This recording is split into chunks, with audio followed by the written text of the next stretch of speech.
An armed group has hit a military base. 100 attackers stormed the base. They burned and looted it, leaving 50 soldiers dead. It didn't begin with a gunshot. It didn't begin with an ambush. It began with foreign hands, pulling the strings of chaos in the Sahel. This is not a simple story of conflict. It is not just another headline about violence in a distant land. This is a war fought in the shadows, a battle for the soul of a continent. The news reports speak of rebel attacks, ethnic clashes, governments struggling to maintain control. They paint a picture of internal failure, but the picture is incomplete, curated to hide a darker truth. The chaos is not random, it is manufactured. It is a weapon. The Sahel, from the Atlantic to the Red Sea, is a flashpoint, a chessboard where global powers move pieces, not just soldiers, not just diplomats, militias, mercenaries, shadowy financiers. The goal is control. Control over gold, uranium, oil. Control of military positions. Control of political destiny. Violence in villages across Burkina Faso, Mali, Niger is not a symptom. It's the intended result of a sustained campaign. Hidden hands leave fingerprints everywhere.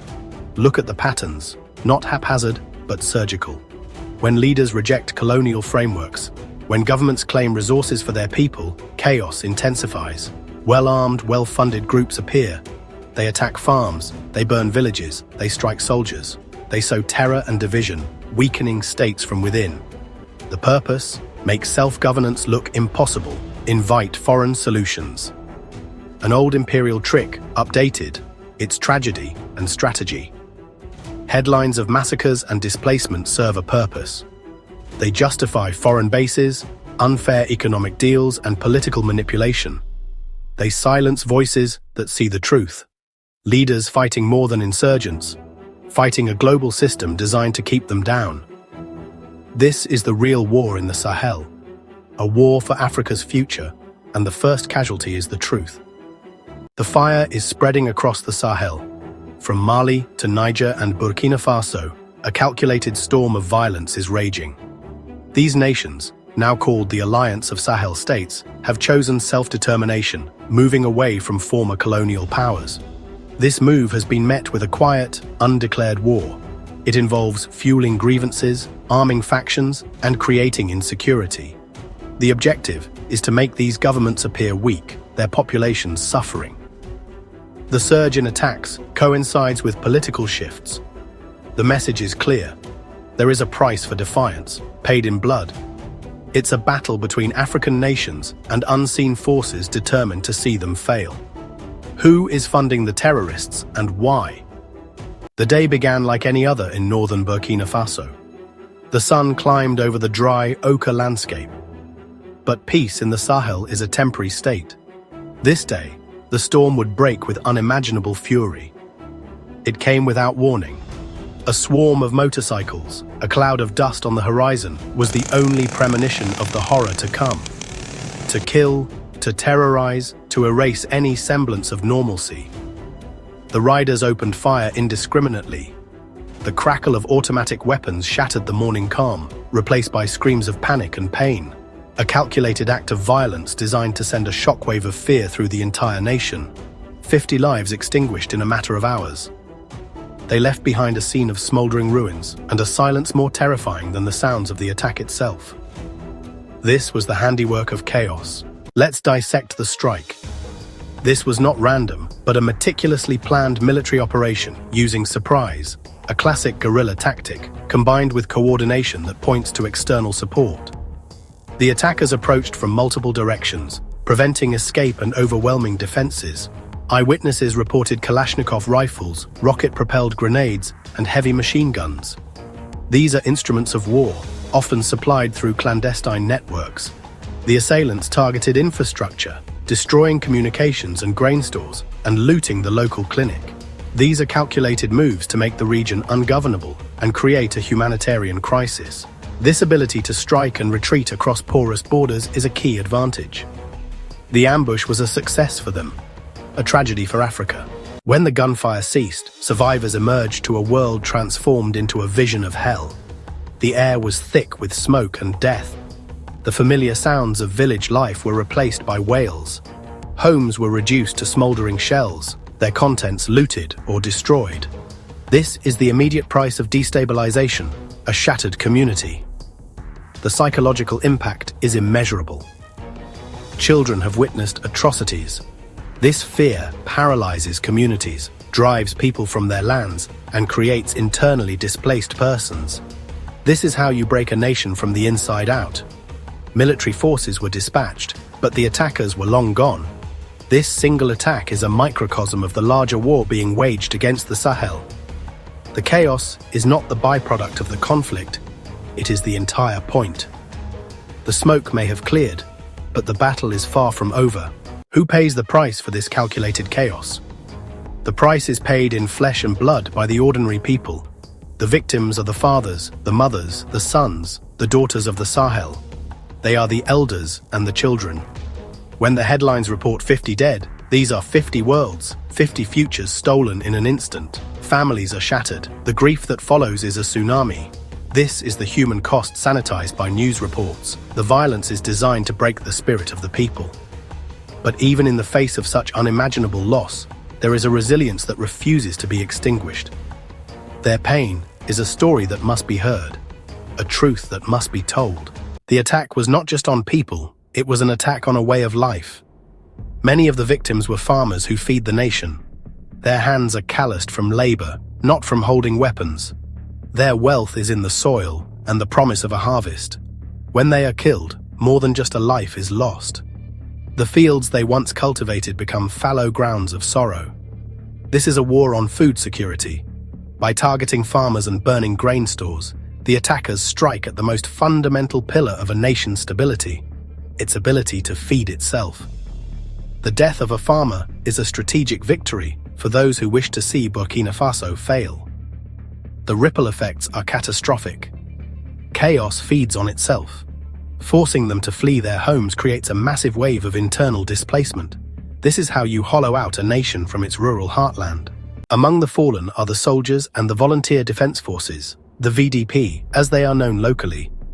These are the men and women who stand on the front line. They wear the uniform of the nation, a symbol of sovereignty and resistance. They are often young, with their whole lives ahead of them. They are fathers, brothers, sons, who have made the ultimate choice to defend their communities. They are stationed in remote outposts with limited resources, standing as the first and last line of defense for a village. Their sacrifice is immense, their courage undeniable. When a soldier is killed, it is a blow to the morale of the nation. These are not just tactical losses, they are deeply personal wounds. They are the protectors, guardians of the people. The attackers target them to demonstrate power and to show the state cannot protect its defenders. Ambushes are brutal, designed for psychological impact. They film attacks, spreading propaganda to intimidate soldiers and civilians. Every fallen soldier is turned into a tool in a media war. The volunteer fighters are a special target. Ordinary citizens, farmers, blacksmiths, teachers who have taken up arms to defend their homes. They represent popular resistance, challenging the idea that people have lost faith. The VDP embody Captain Traoré's call for national mobilization. By slaughtering them, insurgents send a chilling message. They try to extinguish the idea that people can defend their homeland. They want to prove only foreign powers can bring security. Yet for every fallen fighter, others step forward. Attacks meant to intimidate often have the opposite effect. They harden resolve across the people and the army.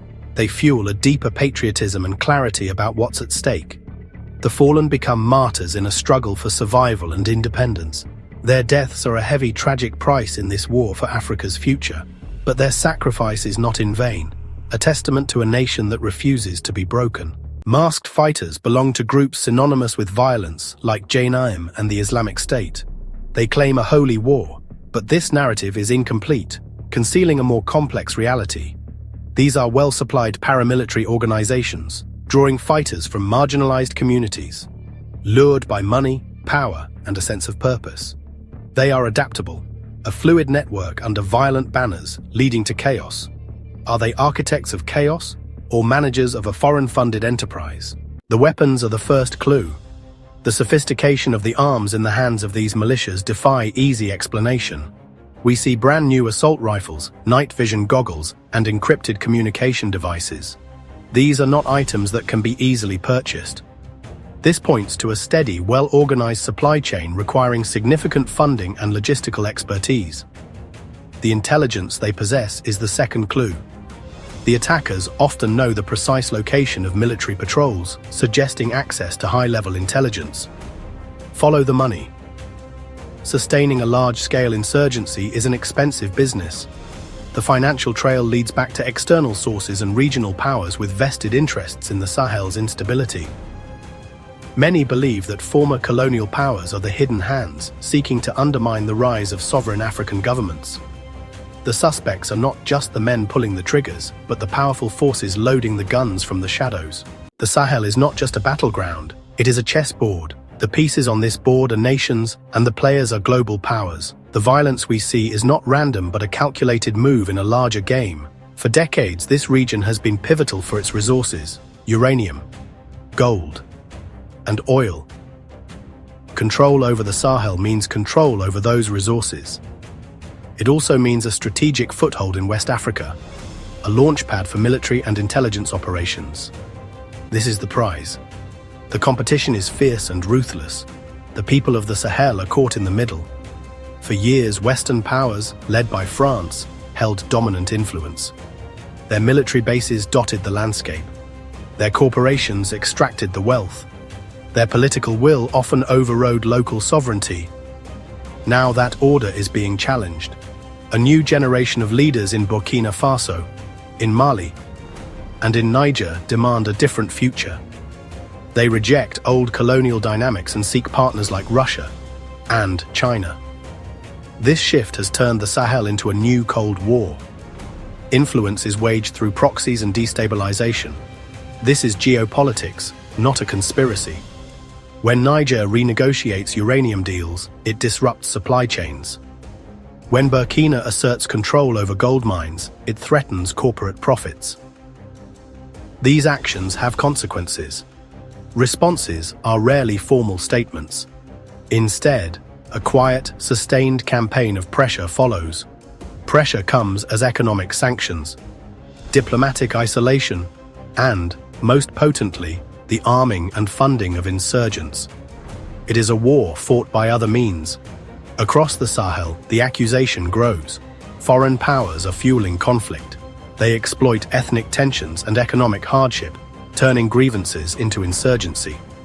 They provide the weapons, the training, and the intelligence that make these rebel groups so lethally effective. The goal: create collapse. The chaos becomes a pretext for return, as saviors and peacekeepers.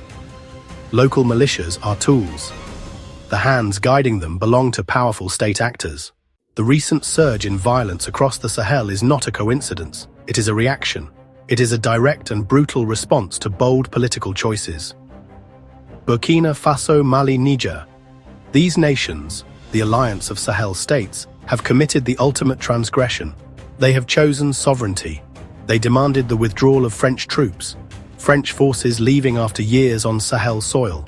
They rejected the French-backed regional bloc, ECOWAS. They began forging a new path: Pan-African solidarity and mutual defense. This is rebellion against the neo-colonial system. The punishment isn't official, it comes as terror. The timing is undeniable. Rebel attacks surged in Mali after French forces were asked to leave, the same spike after the coup in Niger.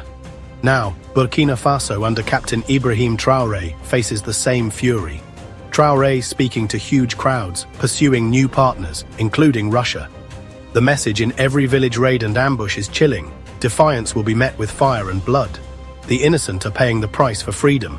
The strategy: make sovereign governments look incompetent, fund chaos to prove African states can't handle security, manufacture a crisis for media to point at. Look what happened when we left. They cannot survive without us. Turn the population against their leaders. Fear, deaths, destroyed livelihoods, faith in government collapses. Suffering is not collateral, it's the mechanism. It is engineered despair. A modern, cheaper, deniable form of colonial warfare. Arm one group against another. Supply weapons, enable training, sustain conflict. The result? a nation consumed by strife, unable to pursue independent policy or economic control, a brutal punishment for daring to be independent. The architects want the Sahel as an example, a warning to others. Chaos is not the absence of order. In the Sahel, chaos is the order, a deliberately crafted environment, a political tool used to achieve specific strategic goals. The objective is to create a state of permanent instability. A nation in constant turmoil cannot educate its children or develop a strong, independent economy. It is perpetually in survival mode, dependent on outside help.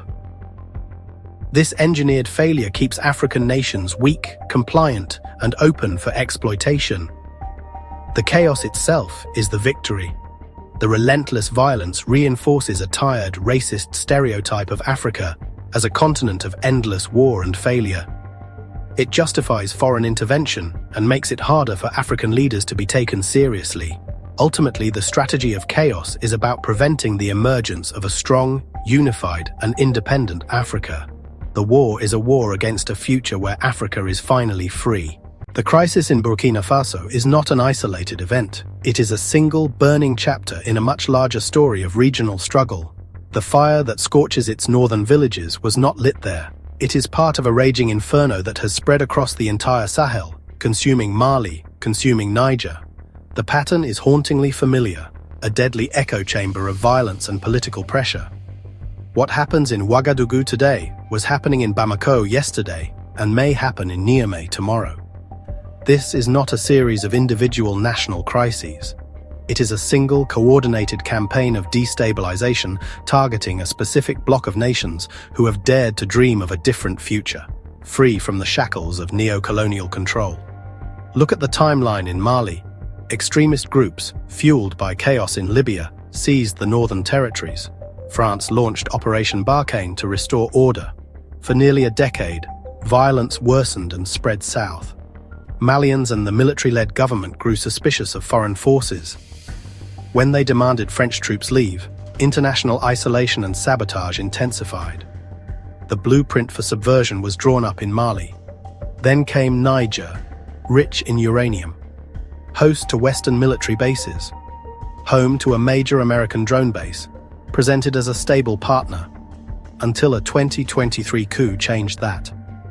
A new nationalist, anti-imperialist government took power. They demanded French troop withdrawals and reviewed resource deals. Immediately, Niger faced crippling sanctions and threats of intervention.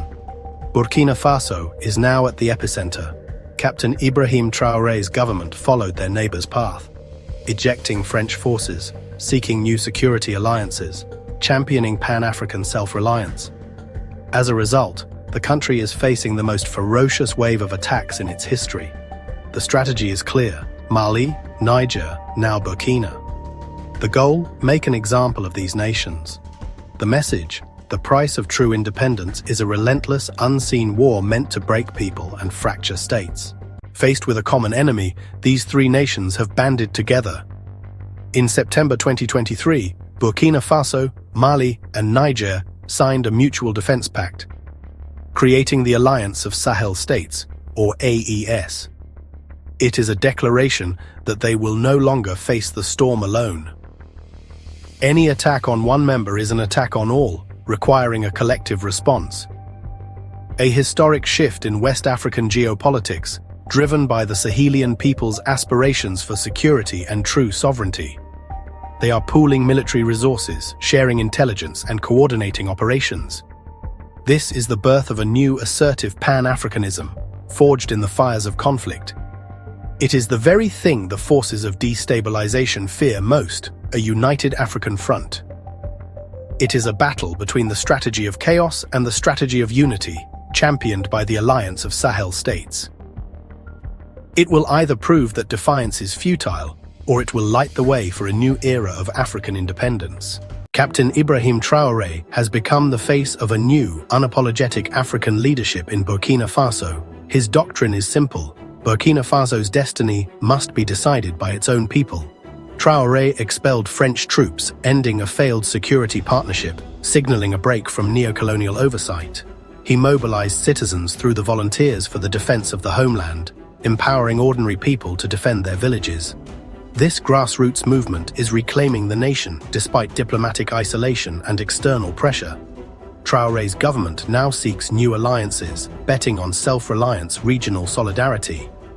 Burkina Faso's stand is a bold test. Can an African nation, armed with resolve, truly break free from global control?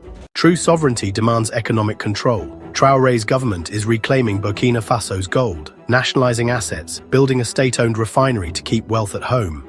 By formalizing mining and cutting off smuggling, the government turns resources into tools for national development and defense. These moves challenge the old order, angering multinationals and foreign powers. International pressure mounts, but for Burkinabe citizens, this is liberation. For the first time in a generation, a leader fights for both political and economic justice. Burkina Faso's struggle is a comprehensive battle for true independence. Beneath the Sahel crisis lies a war for resources, gold, uranium, oil, and more. For decades, foreign interests profited while local populations remained poor. Burkina Faso, Mali, Niger threatens this system by asserting ownership over their resources. Violence and chaos are tools to keep these nations weak and their wealth accessible to outsiders. Insurgency thrives in resource-rich areas, enabling smuggling and perpetuating conflict. The war is not just about territory, it's about who profits from Africa's riches. The Sahel is a front line in the fight against economic colonialism. The outcome will determine if Africa's wealth finally benefits its people. Beyond resources, the Sahel's struggle is for Africa's soul. Self-determination, dignity. Today's leaders channel the spirit of Pan-African giants, reviving the dream of a united, sovereign continent. Destabilization is a preemptive strike to crush this vision before it spreads. Despite hardship, popular support endures because people see these policies as acts of liberation. The world must confront a fundamental question. Does Africa have the right to be truly free? The Sahel's crisis is the defining struggle of our time, testing if African nations can shape their own destiny. The continent's future is being forged in this fire. Western media frames the Sahel crisis as chaos born of local failure, erasing foreign interference, resource exploitation. Leaders like Traoré are delegitimized, their popular support ignored, and their anti-imperialist stance dismissed. The real context, resource wars, neo-colonial backlash, the fight for sovereignty, is omitted. This narrative absolves Western powers and justifies future interventions as humanitarian. The information war is as fierce as the conflict on the ground. Whoever controls the story controls the justification for action. In this war, truth is the first casualty. On the streets of Ouagadougou, Bamako, Niamey, the story is told very differently. Here, the media spin from the West is seen as a continuation of a colonial mindset. Local perspectives, shared through social media, community radio, and national news outlets, offer a powerful counter-narrative. From this vantage point, the violence is a direct consequence of external aggression. The people see the attacks as a calculated punishment for their government's bold stance against foreign domination. For many in the Sahel, Captain Traoré and the other leaders of the Alliance of Sahel states are heroes. They are viewed as champions of sovereignty, following in the footsteps of Pan-African icons like Thomas Sankara. The popular support for these governments is immense and deeply felt.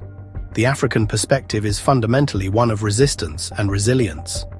The creation of the Alliance of Sahel states is seen as a symbol of African unity against a common foe. This local view is a story of hope against overwhelming odds. It is the story of a continent rising. The final tally of this hidden war is counted in human lives, measured in the silent, empty spaces left behind. A catastrophic price paid by those with the least power.